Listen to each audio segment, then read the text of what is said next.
What's up, everybody? This is Casey Washak with the Rolling for Revenue podcast, your jiu-jitsu business podcast. So guys, if you're looking to level up your school, create a greater impact in your area, and create the lifestyle you want to live through this beautiful art of jiu-jitsu, then this is the podcast for you. What's up, guys? We are on episode 6 of our 7-part series, and we're getting into something a lot of owners feel but don't talk about, and that's culture. Every school has one. The question is whether you built it on purpose or whether it built itself while you weren't even looking. So habit number 6 is winning schools install culture on purpose. So if you walk into a well-run academy and you could feel something within the first 30 seconds, the way the front desk handles a walk-in, the way the coaches move through the room, the way the students line up, the way someone laughs and someone else gets corrected, the way new people are welcomed, the way veterans hold themselves. This is all culture. None of that is accidental.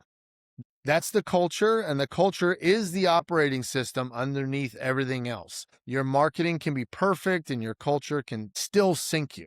Your marketing can be average and a great culture can carry you for decades. Culture isn't weather, it's the programming for the school. Most owners treat culture like the weather. It just is. Some days are good, some days are bad. You kind of hope good ones outnumber the bad ones, and that's a recipe for chaos. Winning schools treat culture like programming. They install it. You can update it. You can rewrite the parts that aren't working. You can debug what's broken, which means the first question every owner has to answer, many can't, is what is the culture I'm trying to build? What does it feel like when someone walks in here? What do we tolerate? What don't we tolerate? What gets celebrated? What gets corrected? Who are we for and who are we not for? If you can't answer those questions in your own words, your students can't feel them either. You don't have a culture. You have whatever emerges when no one's paying attention. So there's a culture in your gym, even if you didn't build it. Here's what a lot of owners don't realize is you're always teaching culture, whether you mean to or not. I had a moment a few years back when I overheard one of my coaches giving an intro lesson to a brand new student, and he said the line almost word for word that I had said years ago in a staff meeting. It wasn't in any manual, it wasn't in any curriculum. He just absorbed it from being around me long enough. And that's when I realized every text I ignore, my team learns that text can be ignored. Every time I show up 5 minutes late, my team learns that 5 minutes late is acceptable. Every time I let a small policy slide, my team learns that that policy is optional. I am always installing code. So are you. So this is what I call like the invisible curriculum. It's the set of like unwritten habits and cues and standards that we transmit without being taught explicitly. And it's stronger than anything you put on a poster or a core value. So what do you tolerate? Be honest with yourself. Do you tolerate gossip amongst coaches? If you do, then you're going to have a culture of a bunch of gossiping coaches. Do you tolerate students rolling too hard with brand new people? Well, guess what? Then you're not going to have a lot of brand new people. Do you tolerate parents disrespecting the front desk? Well, then guess what? Your front desk isn't going to stay that long and be a doormat for long. Do you tolerate missed deadlines and broken commitments? Then you're going to have like a flaky culture. But on the flip side, guys, if you start celebrating like the white belt who wins his first class, well, guess what? Your culture is going to pick up on that. Do you call out the senior belt who looked out after a new person and help that person? Then you're going to start building mentorship inside your culture. Do you correct and sharp behavior on the mats fast and clearly? Then you're going to build a culture full of respect. Culture is not what you preach, it's what you permit. So make sure you write that down.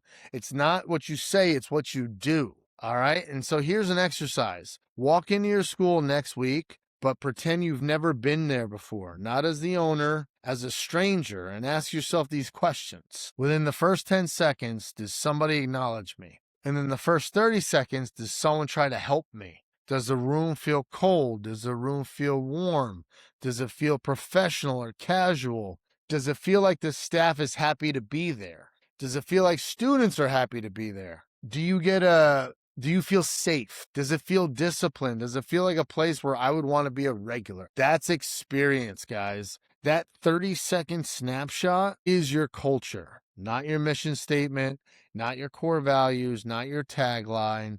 The actual experience is the culture. One more thing on this, and this is a hard one. Your presence as the owner matters more than you think. There was a stretch where I got buried in admin work and went almost 3 weeks without stepping in one of my gyms. The classes ran, the bills got paid, and things were like technically fine. But then one day I heard two of the clients ask like, "Hey, is Casey still coaching?" And the other said, "Yeah, I think he just runs the business now." And that comment hit me like a left hook because they didn't mean anything by it.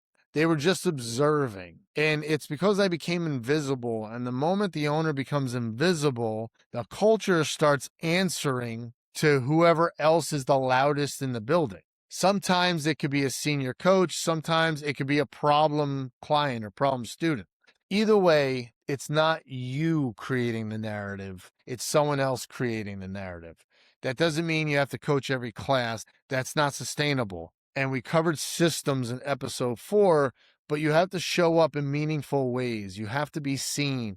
Teach a class once a week. Tell a story only you can tell. Be visible enough that the culture knows whose house it is. That can even be done on social media. If you have like a Facebook group for your team, you could be talking in there. They just need to know you're still involved. Here's something I want to address directly, because there's a fear amongst a lot of school owners that if you systematize the culture too much, it loses the soul. That if you train your front desk on a script, write it down, write expectations for coaches, run a real onboarding sequence, that somehow you become corporate and inauthentic. So I want to push back on this, and I want to push back hard. Because structure does not kill the soul. Structure creates the space where the soul can actually show up consistently. So when we put real systems in place in our gym, the onboarding, the follow-up, communication standards, we didn't lose connection, we gain it. Because instead of relying on whoever happens to feel friendly that day, we made sure that every single new person was seen, supported, and welcome. You don't have to choose between authentic and organized. Best schools are both, and they should be both, and they have to be both if you want to last. So guys, to conclude, this is habit number 6. Winning schools install the culture on purpose. They name it, they protect it, they celebrate it, they correct what doesn't fit, they show up to model it, they build systems that protect it when they're not in the room. Your culture is the single most powerful asset in your school, and it's also the single most fragile thing in your school, and you have to treat it accordingly. In my book, Rolling for Revenue, I get into the invisible curriculum and culture building in detail. So go grab it on rollingforrevenue.com. The book is free. Just pay for the shipping. And also, guys, like, comment, subscribe, and share this podcast. And the next episode is the finale. It's on your identity shift, the one habit that ties all these together. So don't miss out. So take care, keep changing lives, and I'll see you on the mats.